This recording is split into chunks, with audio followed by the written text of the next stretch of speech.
Good morning. നമ്മൾ കഴിഞ്ഞ ക്ലാസ്സിൽ ഡിസ്കസ് ചെയ്തത് മാനേജ്മെന്റിന്റെ നാലാമത്തെ ഫംഗ്ഷനായ ഡയറക്റ്റിംഗ് ആയിരുന്നു. ഡയറക്റ്റിംഗിന്റെ മീനിങ്, ഫീച്ചേഴ്സ് അതായിരുന്നു നമ്മൾ ഡിസ്കസ് ചെയ്തത്. ഇന്ന് നമ്മൾ ഡിസ്കസ് ചെയ്യാൻ പോകുന്നത് ഡയറക്റ്റിംഗിന്റെ ഇമ്പോർട്ടൻസ്, അതുപോലെ തന്നെ പ്രിൻസിപ്പിൾസ് ഓഫ് ഡയറക്റ്റിംഗ് ആണ്.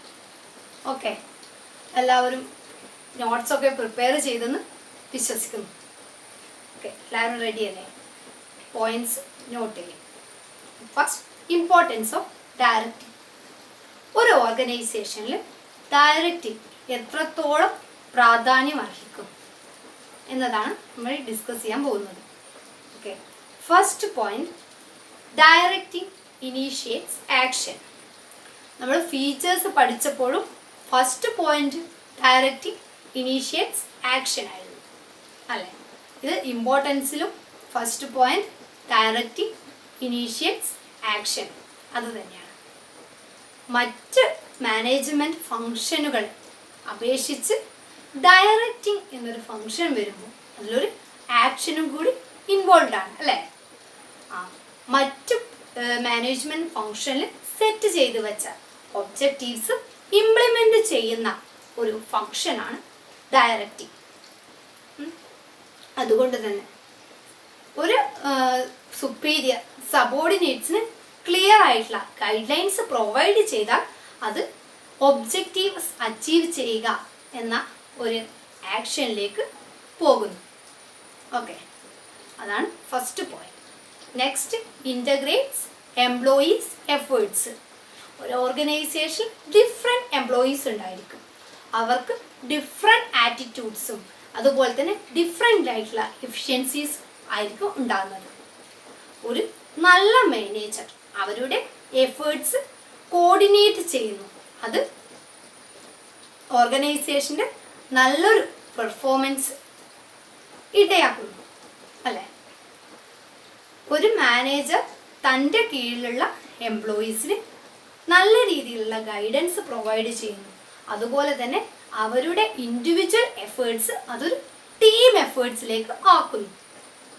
നമ്മൾ ഒരു ഗ്രൂപ്പ് വർക്കൊക്കെ ചെയ്യുമ്പോൾ നമ്മളെ ഇൻഡിവിജ്വൽ എഫേർട്സ് അതൊരു ടീം എഫേർട്ടിലേക്ക് മാറുകയാണ് ചെയ്യുന്നത്. അതുപോലെ തന്നെ ഓർഗനൈസേഷനിൽ അവരുടെ ഇൻഡിവിജ്വൽ എഫേർട്സ് ഒരു ഗ്രൂപ്പ് എഫേർട്ടിലേക്ക് പോകുന്നു. ഓക്കെ, അതാണ് നെക്സ്റ്റ് പോയിന്റ്. ഒരു മാനേജറിന് തൻ്റെ കീഴിലുള്ള എംപ്ലോയീസിന് കൺവിൻസ് ചെയ്യാൻ പറ്റണം. എന്നാൽ മാത്രമേ അവരുടെ എഫേർട്സിനെ കോർഡിനേറ്റ് ചെയ്യാൻ പറ്റുകയുള്ളൂ. മൂന്നാമത്തെ പോയിന്റ്, മീൻസ് ഓഫ് മോട്ടിവേഷൻ.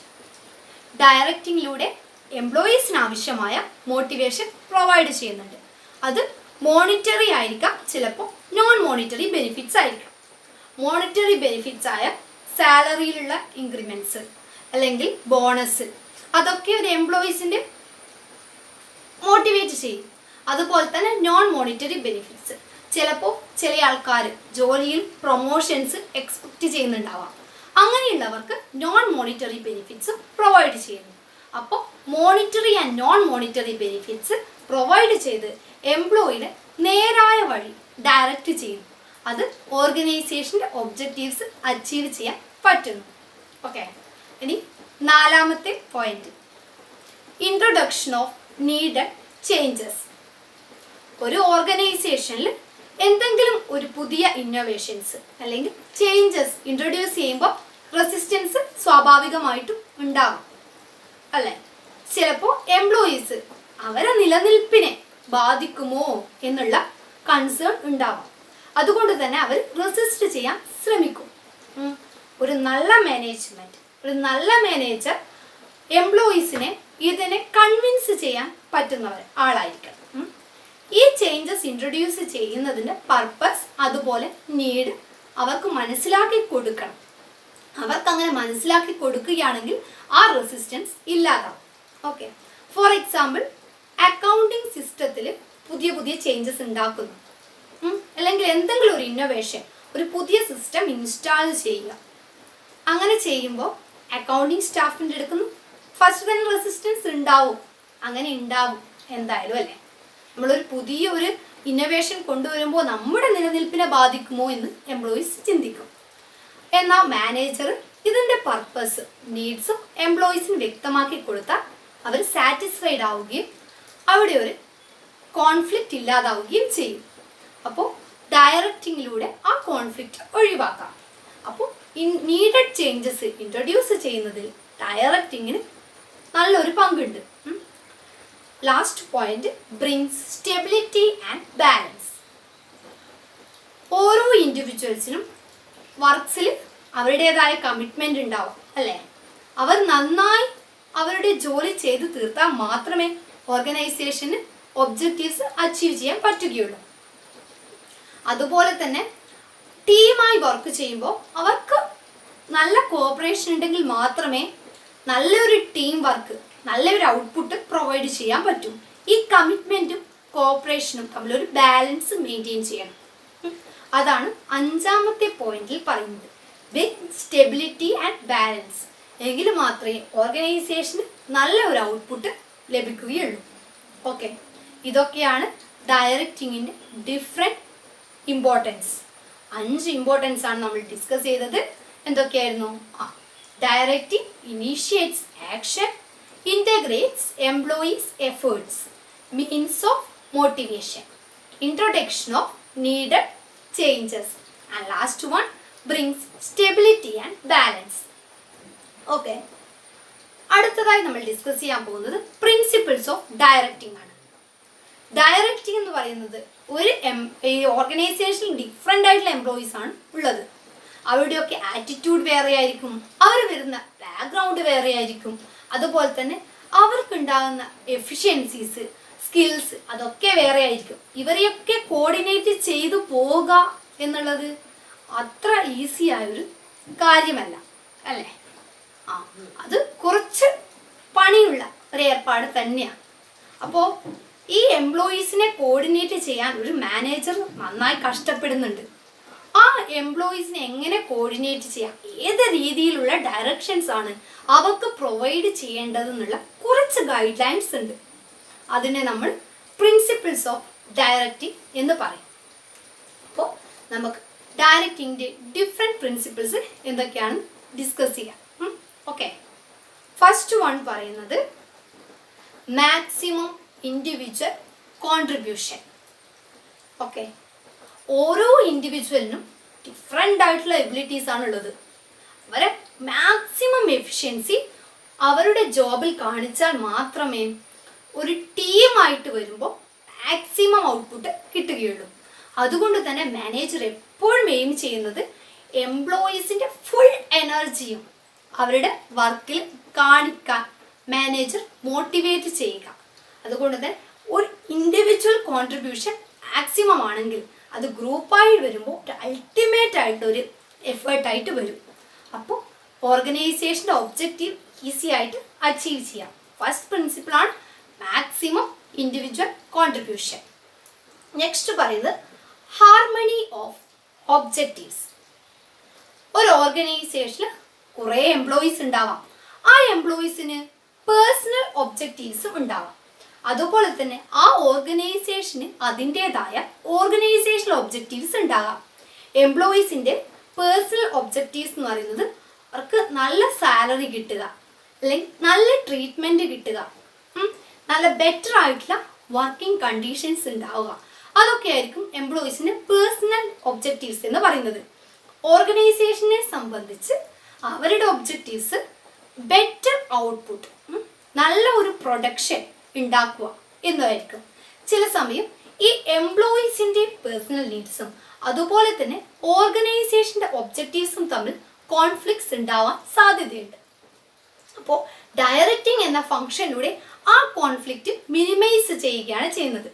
ഒരു നല്ല മാനേജർ ആണെങ്കിൽ തൻ്റെ സബോർഡിനേറ്റ്സിനെ അവരുടെ നീഡ്സും അതുപോലെ തന്നെ ഓർഗനൈസേഷൻ്റെ ഒബ്ജക്റ്റീവ്സുമായിട്ട് ബാലൻസ് ചെയ്ത് പോകാനുള്ള അവസരം ഉണ്ടാക്കും. അതുകൊണ്ട് തന്നെ ഓർഗനൈസേഷൻ്റെ നീഡ്സും എംപ്ലോയീസ് നീഡ്സും അതിലെ കോൺഫ്ലിക്റ്റ് കുറയ്ക്കുകയും അവരുടെ നീഡ്സ് സാറ്റിസ്ഫൈ ചെയ്യുന്ന രീതിയിലും ഓർഗനൈസേഷൻ്റെ അച്ചീവ്മെൻറ്റ് ഉണ്ടാവുന്ന രീതിയിലും അറേഞ്ച് ചെയ്യും. അതാണ് രണ്ടാമത്തെ പ്രിൻസിപ്പിൾസ്. എംപ്ലോയീസിനും ഓർഗനൈസേഷനും നല്ല ഒരു ബാലൻസ്ഡ് ആയിട്ടുള്ള ഒരു എൻവയോൺമെൻറ്റ് സൃഷ്ടിക്കുക. അതാണ് രണ്ടാമത്തെ പ്രിൻസിപ്പിൾ പറയുന്നത്. മൂന്നാമത്തത് യൂണിറ്റി ഓഫ് കമാൻഡ്. ഇത് എവിടെയെങ്കിലും പരിചയമുണ്ടോ? ഉണ്ടല്ലേ. മാനേജ്മെന്റ് പ്രിൻസിപ്പിൾസിൽ പഠിച്ചതാണ് യൂണിറ്റി ഓഫ് കമാൻഡ്. അതിലെന്തായിരുന്നു പറഞ്ഞത്? ഒരു സബോർഡിനേറ്റ് ഒരു സമയം ഒരു സുപ്പീരിയറിൽ നിന്ന് മാത്രമേ ഓർഡർ സ്വീകരിക്കാൻ പാടുള്ളൂ. അല്ലാതെ ഒരു സബോർഡിനേറ്റ് പല സുപ്പീരിയേഴ്സിൽ നിന്നും ഓർഡർ സ്വീകരിച്ച അവിടെ ഒരു കോൺഫ്ലിക്റ്റ് ഉണ്ടാവും. മാത്രമല്ല ഡിസ്ഓർഡേഴ്സ് ആയിട്ടായിരിക്കും കാര്യങ്ങൾ നടക്കുന്നത്. ഏത് വർക്ക് കംപ്ലീറ്റ് ചെയ്യണം എന്നുള്ള കൺഫ്യൂഷൻ സബോർഡിനേറ്റിൻ്റെ ഉള്ളിലുണ്ടാവും. അതുകൊണ്ട് തന്നെ ഒരു ഓർഗനൈസേഷന് സ്മൂത്ത് റണ്ണിങ്ങിന് വേണ്ടിയിട്ട് ഒരു സബോർഡിനേറ്റ് ഒരു സുപ്പീരിയറിൽ നിന്ന് മാത്രമേ ഓർഡേഴ്സ് സ്വീകരിക്കാൻ പാടുള്ളൂ. അപ്പോൾ യൂണിറ്റി ഓഫ് കമാൻഡ് അവിടെ നടക്കുന്നു. അത് എന്താണോ തനിക്ക് കിട്ടിയത് അത് അച്ചീവ് ചെയ്യാൻ വേണ്ടിയിട്ട് നന്നായി ഹാർഡ് വർക്ക് ചെയ്യും എംപ്ലോയി. ഒരേ സമയം പല വർക്കും ഒരാൾക്ക് തന്നെ കിട്ടുകയാണെങ്കിൽ അവിടെ കൺഫ്യൂഷൻ ഉണ്ടാവും. ഏത് വർക്കാണ് ഫസ്റ്റ് ചെയ്യേണ്ടത്, അല്ലെങ്കിൽ ഏത് വർക്കാണ് ഫസ്റ്റ് മാനേജ് ചെയ്യേണ്ടത്, അങ്ങനെയുള്ള കൺഫ്യൂഷൻസ് ഒഴിവാക്കാൻ ഈ പ്രിൻസിപ്പിൾ ഹെൽപ്പ് ചെയ്യും.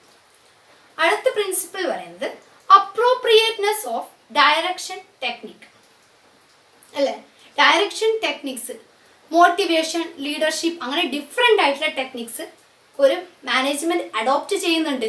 പക്ഷേ അത് ചേരുന്ന സ്ഥലത്ത് തന്നെയായിരിക്കണം അപ്ലൈ ചെയ്യുന്നത് അല്ലേ.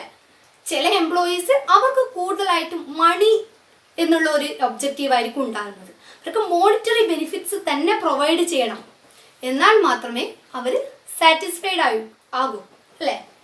അല്ലാതെ ഒരു എംപ്ലോയി മോണിറ്ററി ബെനിഫിറ്റ്സ് അല്ല, കൂടുതൽ പ്രൊമോഷൻ എന്നുള്ള ഒരു എക്സ്പെക്റ്റേഷനുള്ള എംപ്ലോയിക്ക് മോണിറ്ററി ബെനിഫിറ്റ് കൊടുത്തിട്ട് കാര്യമില്ല അല്ലേ. അപ്പോൾ കറക്റ്റായിട്ടുള്ള ട്രീറ്റ്മെൻറ്റ് ഓരോ എംപ്ലോയീസിനും അവർ നീഡ്സിനും വാൺസിനും അനുസരിച്ചുള്ള ട്രീറ്റ്മെൻറ്റ്സ് പ്രൊവൈഡ് ചെയ്യണം. അതിനനുസരിച്ചുള്ള ടെക്നിക്സ് കൊടുക്കണം. മോട്ടിവേഷൻസ് പ്രൊവൈഡ് ചെയ്യുന്നത് എംപ്ലോയീസിൻ്റെ ബിഹേവിയേഴ്സിന് അവർ നീഡ്സിനും വാൺസിനും അനുസരിച്ചായിരിക്കണം.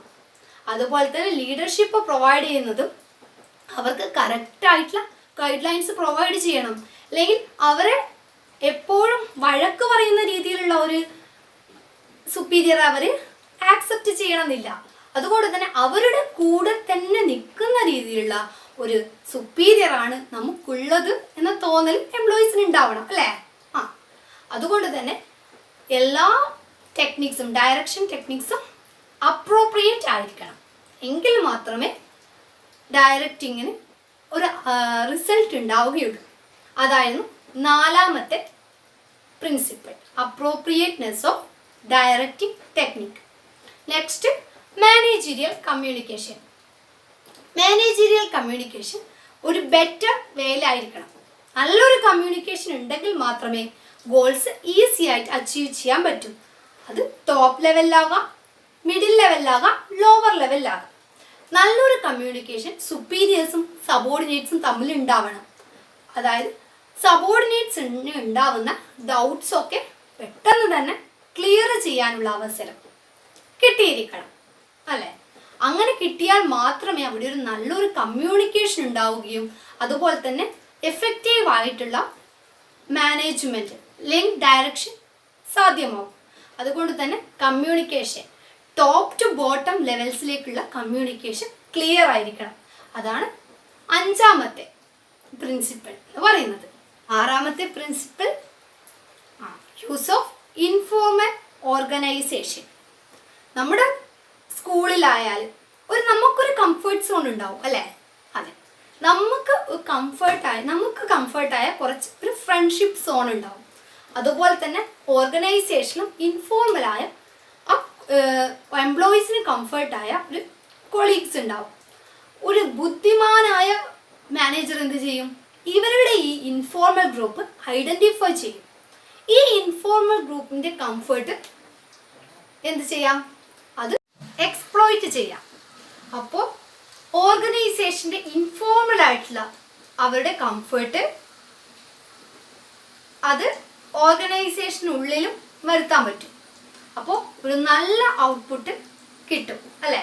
അപ്പോൾ informal organisation, informal groups managers identify ചെയ്യുകയും ആ ഒരു കംഫർട്ട് സോണ് ഓർഗനൈസേഷൻ ഉള്ളിലും ജോലി ചെയ്യുന്ന ആ പരിസരങ്ങളിൽ അല്ലെങ്കിൽ ജോലി ചെയ്യുന്ന സ്ഥലത്തും ഒരുക്കി കൊടുക്കണം. ഓക്കെ. ആൻഡ് നെക്സ്റ്റ് പ്രിൻസിപ്പിൾ പറയുന്നത് ലീഡർഷിപ്പ്. ഒരു മാനേജർ എപ്പോഴും ഗുഡ് ലീഡർ ആയിരിക്കണം. അവരുടെ കീഴിലുള്ള എംപ്ലോയീസിനെ നന്നായിട്ട് മോട്ടിവേറ്റ് ചെയ്യാനും ഗൈഡ് ചെയ്യാനും വേണ്ട ഇൻസ്ട്രക്ഷൻസ് പ്രൊവൈഡ് ചെയ്യാനും കഴിവുള്ള ഒരാളായിരിക്കണം മാനേജർ. അങ്ങനെയെങ്കിൽ മാത്രമേ ഒരു ഓർഗനൈസേഷൻ്റെ ഒബ്ജക്റ്റീവ്സ് അച്ചീവ് ചെയ്യാൻ പറ്റൂ. എംപ്ലോയീസിനെ നന്നായിട്ട് കോർഡിനേറ്റ് ചെയ്യാൻ പറ്റുന്ന ഒരാളായിരിക്കണം മാനേജർ. എംപ്ലോയീസിനുണ്ടാകുന്ന ഡിസാറ്റിസ്ഫാക്ഷൻസ് പെട്ടെന്ന് തന്നെ പരിഹരിക്കാനും അല്ലെങ്കിൽ എംപ്ലോയീസിലുണ്ടാകുന്ന കോൺഫ്ലിക്ട്സ് സോൾവ് ചെയ്യാനും അവരെ നല്ല രീതിയിൽ നയിക്കാനും പറ്റുന്ന ഒരാളായിരിക്കണം മാനേജർ. എങ്കിൽ മാത്രമേ ഓർഗനൈസേഷന് നല്ല രീതിയിലുള്ള ഔട്ട്പുട്ട് പ്രൊവൈഡ് ചെയ്യാനും പറ്റും. ഇതൊക്കെയാണ് ഡയറക്റ്റിങ്ങിനെ ഗൈഡ് ചെയ്യുന്ന പ്രിൻസിപ്പിൾസ്. ഏതൊക്കെയായിരുന്നു നമുക്കൊന്നുകൂടി നോക്കാം. First one, maximum individual contribution. Next, harmony of objectives, unity of command, appropriateness of directing techniques, managerial communication, use of informal organization and leadership. ഇന്ന് നമ്മൾ ഡിസ്കസ് ചെയ്തത് ഡയറക്റ്റിങ്ങിൻ്റെ ഇമ്പോർട്ടൻസ് ആൻഡ് ആ ഡയറക്റ്റിങ്ങിനെ guide ചെയ്യുന്ന ഡിഫറെൻറ്റ് പ്രിൻസിപ്പിൾസ്. എല്ലാവർക്കും മനസ്സിലായെന്ന് വിചാരിക്കുന്നു. Thank you.